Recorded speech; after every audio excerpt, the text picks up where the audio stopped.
What the heck? This is Danny the Heck, your host. Let me entertain you. Let's see what we've got for you today, ladies and gentlemen. We've got a recording podcast. It's live, isn't that great? I've had a pretty awesome couple of weeks, to be honest. A lot of colourful things have been happening in my life, and I'd like to share them with you today. First thing I thought is I'm turning 50. And if you're turning 50, theoretically you're meant to do something pretty substantial in your life. Ideally, what I would have liked to do was to do the Camino walk. Now, a couple of my colleagues have actually done the Camino walk, and that's an 800 kilometre walk somewhere around Spain, Santiago to somewhere else. And it doesn't really work for me taking time off through the year, so I thought I'd do it at Christmas time. But apparently the Camino walk's got snow on it, and it wouldn't be wise. So I thought about it about 3 weeks ago. What could I do instead? And I've always wanted to go to Bangladesh, and that's the most populated city in the world. So that's what I'm doing, ladies and gentlemen. So I'm starting off my trip, and I'm actually planning to do China. And I like doing a stopover when I go away. And I've done a lot, Kuala Lumpur, Singapore, never been to Dubai. But I thought, I know what I'll do, I'll go to China. I have been to Hong Kong as a stopover in the past, but I've never been to Canton, which is the tech capital, and it's also mainland China, and it's not too far away from Hong Kong. And apparently Hong Kong's not the best place to travel at the moment. So I'm planning a trip. So what I'm going to do, Friday the 13th, which is coming up, I'm actually going to get on a plane, China Southern, and I'm going to stay in China for 3 nights. Now, getting to China isn't exactly as easy as the other countries, because China want to know your full itinerary before they give you your visa. So I've got my visa, very happy about that. So planning a trip, I've counted the other day, we did 34 Elite 6 meetings. Now, if you're not familiar with Elite 6, it's a business networking company. Our main point of difference is we support people in business, and you don't have to refer people, but we have a lot of businesses who are startups and businesses who are trying to look for a way to enlarge their sales and all sorts of things. We give a lot of that sort of advice. But anyway, so I've done 434 meetings. The majority of them are done by me. I have one darling facilitator who runs my Selwyn group for me. Her name's Julia, and all the others. So we've had a pretty good year. In fact, it's been the best year I've probably had in about 10 years, which is really exciting. And we've tried doing some really innovative things. So with my business networking, which is my passion, not to get mistaken for a business, we've done away with industries. So that means that we're not industry-based business networking. So we can have 2 accountants, 2 lawyers in the same group without upsetting the synergies. And everyone's really on board with it. It's really cool. And how we discover that is another story, another day. Long story short, we've got some really cool people in my networks at the moment. Currently got around about 110. We've got up to about 122 this year, and we're back to 110. People leave for different reasons. So I thought to celebrate my 50th, because that was the topic, I would go and do a trip to China and Bangladesh. And then I wanted to travel across land to India. That was the plan. But then when I got my Indian visa, it said that I'm only allowed to use it to enter one of 28 airports, or 5 seaports. And I'm thinking, I don't actually know where the closest airport is, and I thought I'd use it to go across land.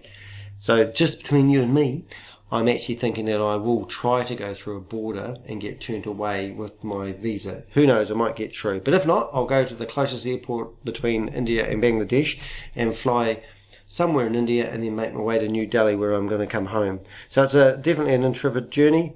When I was 30, I packed up my troubles, my old kit bag, as I say, and I travelled 25 countries in 4.5 months. And my goal at the time is I wanted to be able to claim it as a business trip. So I carried on running my business on a laptop, and it was really, really cool. I really enjoyed it. And so what I did was I made this website called worldelectroniccards.com. It's not going anymore. I took 25 photos of each country I visited, and then I created a electronic postcard series for each country, and then I could claim back a high majority of my business travel, so to speak. So it was really cool. So my goal at the moment is to go to third world countries and take street photography. And I haven't got a photo associated anywhere, but I took a photo of 3 little girls, and I used a 2 megabyte camera 20 years ago. And I was trying to get the girls to stand still as I was hanging out the back of a bus. And every time I could get 2 of them standing still, but the other one kept moving and vice versa. So I finished up giving them a few rupees, and I got a pretty good photo of them, and it always reminds me of why I love street photography so much. So this time I'm going to do short videos, and I'm going to use my TikTok account, and I'm going to try to become a vlogger using TikTok, because not many people travel to Bangladesh, which I'll probably spend the majority of my time. So as you travel and you go to those countries, it's always wise to get your jabs in your arm. So as I said in my blog that I'm basing this talk on, is shit happens, and shit happened to my car the other day. So I was in getting my travel shots, and I hear this big, so I went and had the consultation. I talked to a lady over the internet, ironically, while I was doing my consultation. She was away in Dunedin. And then I waited in the waiting room for the nurse to come along and give me the jabs that she recommended for travelling in those countries. And I hear this big smash and a pop. And I look out the window, and there's this Santa Fe Elite going down the road on 2 wheels, looking like it's going to roll over, with the airbags deployed. And I thought, wow, that must be quite a serious accident for the airbags to actually go off. And so I went out there to see what was happening and if I could help. And then I realised that the car had actually hit my little wee 10-month-old Suzuki Swift Sport that was sitting on the side of the road minding its own business. And I felt sorry for the young fella. He was really stressed about it, and he said that he had basically the whole world on his shoulders, and he had so much going on in his life. And I said, what age are you, mate?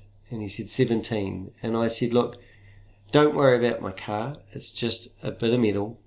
I've been in your shoes before, and even though today might feel like hell's freezing over, don't worry about it. It's just a car, it doesn't bother me at all. And I truly meant that to him. And I said, it looks like you've hurt yourself, your fingers are bleeding. And he goes, I pulled the skin around my nails, and that's why they're bleeding, it's not because of the accident. And I said, do you suffer with anxiety?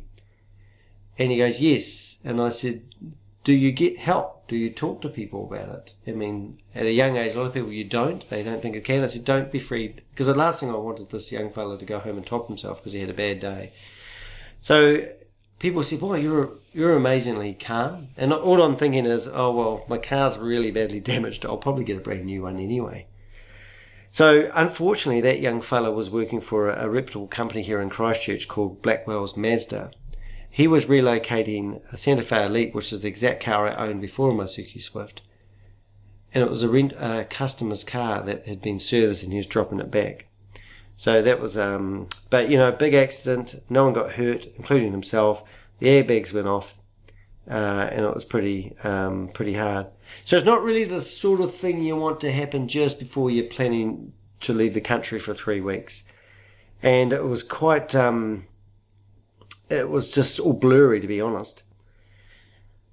So, as I said, I didn't want to burden the young fella, so I just got on with it. I have one of my... and the good thing about owning a business networking company, I know everyone.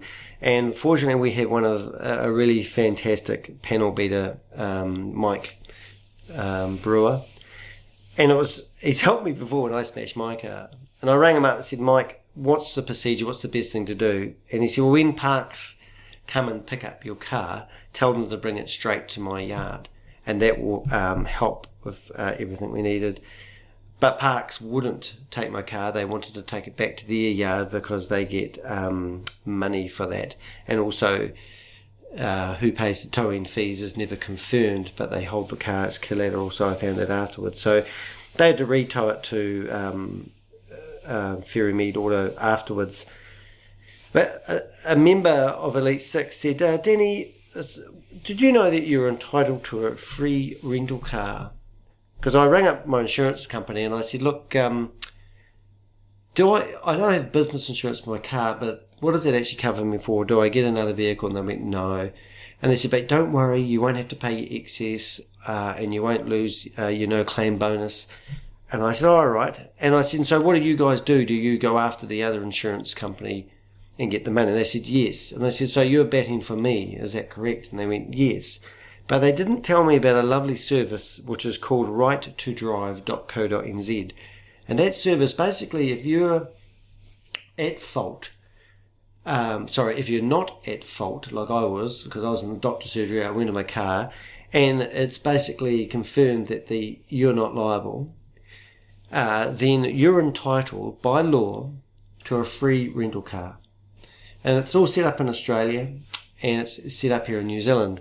So that was a real blessing in disguise. I mean, if it was my fault, I wouldn't be entitled to a free rental car. So that's where those policies in your insurance, where you can be insured for a rental car up to 4 weeks after you have an accident and all that sort of stuff, would be come into play. But if you're not at fault legally, you can get a free rental car. So I rang an Australian guy, and I said, can I get a free rental car? And he said, yep, no worries. So we spent half an hour going through all the paperwork on the phone, as you do. And the next thing is the rental car company locally rings up and says, we ain't got no cars available. So, well, never mind. But anyway, they found me a van on the Monday. It happened on the Thursday. Somebody loaned me my car, and I got a rental car. So that was a really good peace of mind thing. So obviously I needed to know how the process worked. I wanted my car written off, but the powers that be said that basically the car wouldn't be written off because it was only 10 months old. My panel beater member said to me, he rang up somebody at the top of state, and he said, what's the go? And he said, well, if it's a brand new car, he said if 60% of it, so if the car's got, at the time the car was valued around about 26,000, so 60% of that, which is probably, I'm just guessing, is probably about 19,000. And if the car's less than that to fix, they fix it. If it's anything over that, they'll write the car off. So I thought, that's cool. So let's hope they write it off, because it's been shunted at the back and pushed into the gutter, and the wheels popped out, and panels, and the gearbox could have been damaged, all sorts of things, who knows.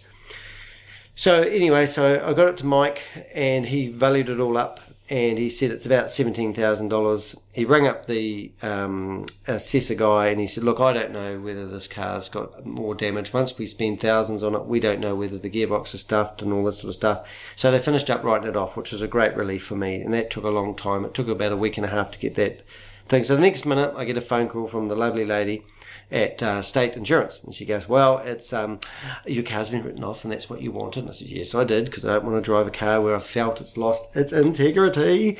And they said, and we're going to pay you out $24,500. And I said, pardon? I said, that car's 10 months old. Are you telling me that within 10 months, I know they devalue as soon as you drive them over the lot, but that car has lost $7,000, nearly $800 a month? I said, what's the use of having insurance if that's the case? And she said, oh, yeah, I think it's a bit low too. So I said, well, what's the guts? That's the catch that's come in. I said, what's the guts? She said, well, what you can do is you can ring up the vehicle assessor. And I said, look, I thought you guys were batting for me. Why do I have to get involved? Do I look like a car dealer? I said, I'm going to ring up a vehicle evaluator and tell him he's got the price wrong. I said, why don't you guys ring him up? You're in the industry. I said, no point me doing it. I'm a computer web guy. I'm not a car guy. So that was her case. So anyway, she said, look, just ring him up. We can't get involved. And I said, look, funny enough, ironically this morning, I got my car valued from the people I bought it from. Oh, we can't use their valuation because there's a conflict of interest there. And I said, well, they sell hundreds and hundreds and thousands of them a year. They literally do. So they came back in the morning, gave me a valuation of $27,000. And they said, well, email that to him. So I emailed, I didn't email, I rang up the guy. He said, hi, my name's Danny DeHeck. I said, you valued my Suzuki Swift. He said, I value hundreds of cars. Put it in an email and I'll answer it tomorrow. And he hung up. And the next minute I got a text from him with his email address. I thought, wow, I couldn't believe it. I thought, what an arrogant prick you are, mate. So I fortunately have good records. I'm a paperless office, so I attached my purchase price for the vehicle 10 months ago, And I also attached the valuation I got from a very reputable Holland Suzuki dealer. And half an hour later, not the next day, I got an email back from this guy called Michael. And it said, "I'm sorry, I have made a mistake on your valuation. It is worth $26,000. So I'm going, oh, 26. Oh, well, it owes me $28,000, $2,000 out. People will say, hey, maybe you could write to Blackwell's and Mazda and say, hey, guys, I know you guys are a reputable company. This accident was not my fault. It's actually finished up costing me a couple of grand. Would you guys be interested in wearing the cost of that? So, long story short, what happened while I was writing a reply, because what I did was I got on the internet, of course you do, I tried to find a 2019 Suzuki Swift Sport Auto that was for sale. And I managed to find one with 13.5 Ks on it that the guy quoted me in his email, telling me why he come up with that price. That was selling for $26,000. Now my car did have 25,000 Ks on it, and I understand that's quite a lot for a 10-month-old car. However, the car that he was comparing mine to was a Japanese import, and mine happened to be New Zealand new. And who knows what you're getting from Japan? It could have been one that was in an accident over there. So as I was writing that back to him, and I've never heard back from him to date, so he's never come back, and I did actually find out afterwards that that information came off Car Jam, and it wasn't actually the sale price. So I might have been wrong with figuring out whether it was the car he's talking about. But anyway, while I'm writing that email, State Insurance ring up, and it's Anna, and she goes, "Hi, Danny." She said, "Look, we've been reading the policy wording, me and a couple of the girls in the office, and you're actually entitled to a brand new car." And I said, oh, that's cool. So I don't have to worry about this evaluated prick then, do I? No. And she said, and the company that looks after it, I'm finding out all about it for you. Just said, and they will deliver you the car to your door, and it's hassle-free. And also, did you have sign writing? Because along the way she was saying, that I would get paid for the sign writing as well. But because I used a member of Elite 6, it only cost me $100. And when I got the the quote to get my 6 dots on each door done again from another sign writing company, it was $280. So, because she originally said to me, "Oh, how much did it cost to get sign written?" And I said $7,000. But that didn't work. Anyway, so long story short, we get a brand new car. And also then I want it to come from Holland because I have a service plan. I also wanted to obviously get their 5-year hassle-free motoring. So I was looking for that, but that was sort of a real weight off my shoulders. So I've got my rental van. I've been cruising around town in that, not having a brand new car. Now this is something to consider. My last car cost $88,000. I walked in and basically lease it over, I don't lease it, I basically finance lease it, which means that I normally keep them for a couple of years, and then I sell them for whatever it owes, and then I go in and I buy a brand new one. But if you do that, if you're curious, $88,000 car actually comes back at about $1,300 a month. And one of my goals this year was to get debt free. So I actually had to top up the car by $10,000 this time and get rid of the $1,300 I was paying out just to have the car, let alone run it and do the tyres and all the other stuff you got to do when you own a car. And I bought this as wee Suzuki Swift with 3.95% interest. It also come with $1 off a litre petrol once a month. So at the end of the day, my car expense literally went down from between $1,800 to $2,000 a month to around about $600 or $700 a month. I also gave up drinking this year. I work in a real cool place. It's called Genius Co-working. I've mentioned it before. And at the 4 o'clock time, I would go get a beer. And then you have one beer and you think I'll have another. So I was spending about from $15 to $20 a day on beer.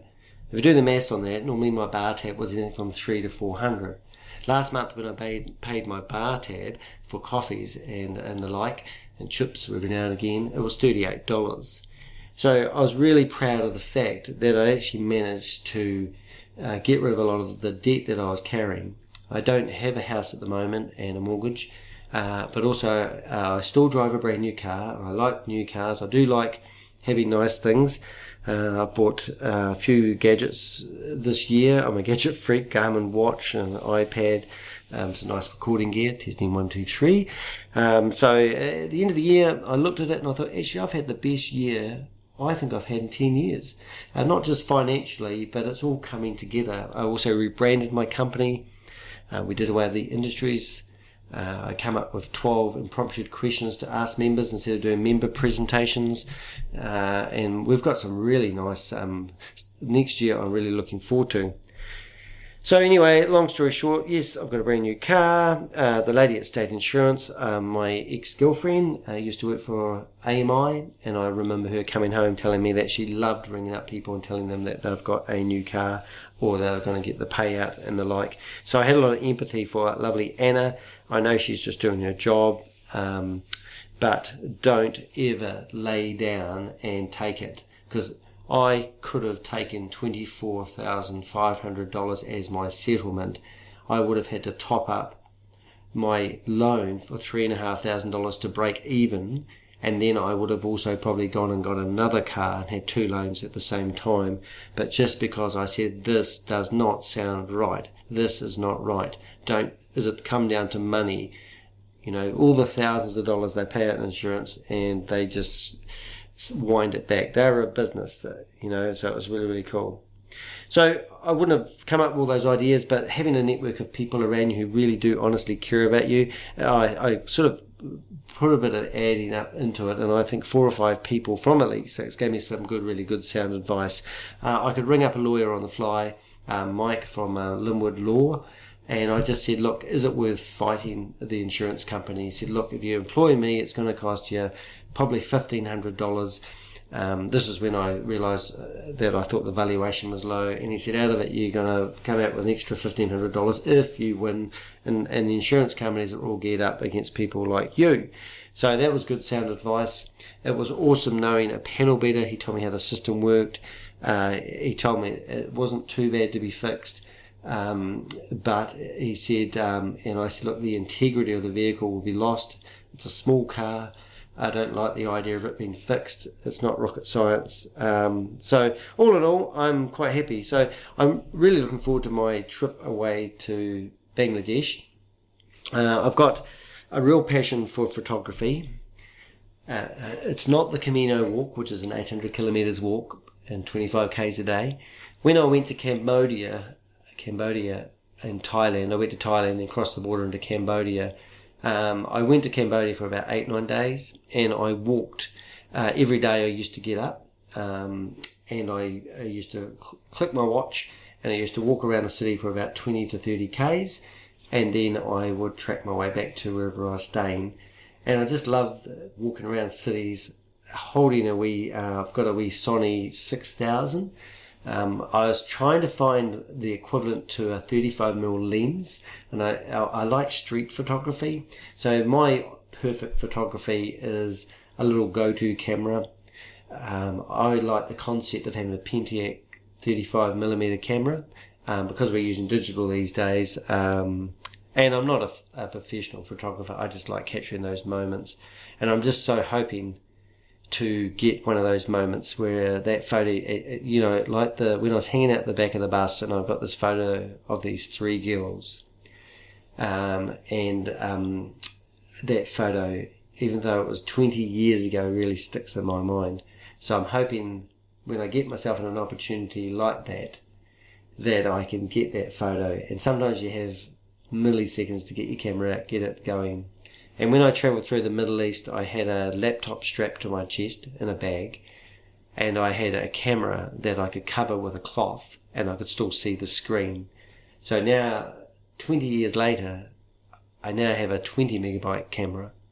I can still do the same thing. I've also got a handheld 4K movie camera. If I get brave enough, I'll have my selfie stick, and I'll be doing a bit of recording. So my goal was really to use TikTok and become a vlogger on TikTok. I would love to travel full time and just travel the world. That's something I'm always amazed when you travel these third world countries. You will find that people have different qualities. The way of life is completely different. So when you come back to little old New Zealand, we are a plentiful country. We have a lot of opportunities. We also have strange things like the highest suicide rate in one of the Western worlds. So, everything has a yin and a yang effect. But I promise you that I'm not going away for a relaxing holiday. I'm going away for,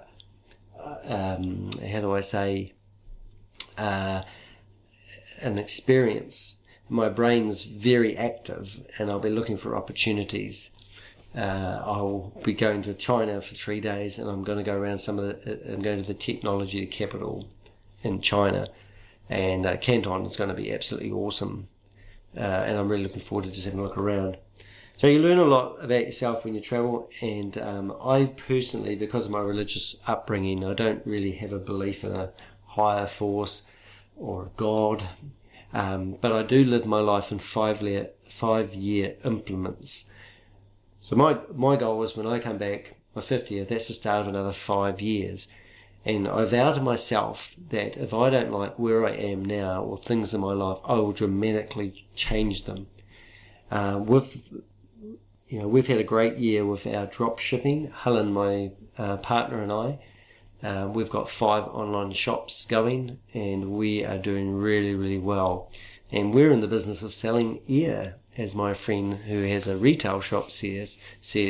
And we've learned so much about that industry. So if you've ever done any affiliate marketing or drop shipping, or I've had real products and sold them in real, I've actually gone down to the post office and delivered them. The opportunities that we have now electronically are still there. And I reckon if you challenge me, if you've got any business opportunity that you're trying to get going, share it with me, message me, find me on the internet and say, look, I'm thinking about doing this. I feel like I'm a bit of a business buster, and I'll tell you the pitfalls I see, or I'll come up with an opportunity that you may not have thought of. That's sort of what I do. And the strength of what I say isn't necessarily my words, it's what I get from other people that I hang around. So this week at Elite 6, instead of doing our regular format, we've ran a think tank meeting. And the topic has been one-man band. Now, if you're a one-man band, you've got all your instruments, and you're on the street corner, and you're playing your tune. And I love that. I think it's awesome. And I know that I'm really good at playing my instrument, but I might not be really good at playing all the other instruments. And so at the meetings, I've been saying to people, we're all one-man bands, we're passionate. Now, when I'm playing in my one-man band, have I got my purse, my satchel, out the front, and am I playing for money? Or am I so wound up in the concept of being entrepreneurial that I'm just making a whole lot of sound, and I'm really enjoying the jam session I'm having with myself? And when you're talking about I'm a business person, you've really got to focus on what you make money from. Got a wee side story, wee snippet for you. Louis Armstrong, remember him? Did you know he had a nickname? His name was Satchmo. And you know why he was called that? Because he used to play on the street corners, and the kids used to come along and steal his money. So he put his money in his mouth, and then he got the nickname Satchmo. See? Pretty cool, eh? Anyway, so yeah, when you're playing your one-man band, so what I was saying to people this year, what about if I gave you 10 hours each? And this is what, in a group of people, 15 people there, and I said, I'm gifting you 10 hours a week. What would you do with that 10 hours I give you? You can replace anything that you do and give it to somebody, and they'll take over that. What would you do? And you've got up to 10 hours, not 40 hours, not hiring somebody. And it was really interesting. One of the guys said, can I save it up? So I love that thinking. So he was thinking he'd go away for 6 weeks and he'll save up all that time and he'll bank it. And I said, no, you have to use it. And then the next question I was asking people was, if that is the case, can't you afford to pay somebody 10 hours a week? And a lot of people are going, well, actually, I quite like being a one-man band. And can I pay somebody 10 hours a week? I probably could afford to it. So do you want to grow your business? And they go, oh, I'm not really sure. I'm quite happy how it is. So Why not make your business more niche and maybe look at your systems and processes rather than trying to expand your. And then the other thing I said to people, because I left school at 14, no education, and I don't know how to read and write very well, I've discovered audiobooks and podcasts, and I'm on a crusade to learn. So here I am learning, and I'm loving it.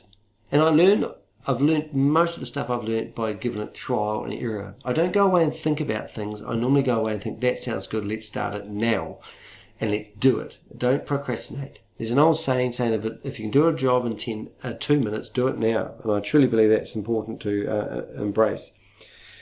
So personal development is where I was going with that. So maybe if I gave you 10 more hours, you might hire somebody to do your accounts or do some advertising or do some marketing. That's all very well.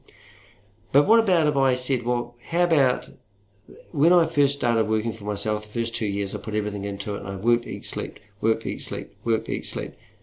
And then after 2 years, you hit the wall a wee bit and you have to change something because you can't normally keep that up. But what happens if I said to you, well, instead of now the 2 years have gone past, if you follow me, you need to keep yourself fully charged. Now, personal development to me is charging my batteries. I get a bit charismatic. I don't even know if I suffer with bipolar, but I wouldn't be surprised if somebody diagnosed me with a label and said, oh, Danny, you've got a bit of bipolar, because I do ride on the waves. When I'm on top of the wave, I find myself, I work better under pressure. If I have to stand up and speak to a whole bunch of strangers, I can normally bluff my way through it quite happily.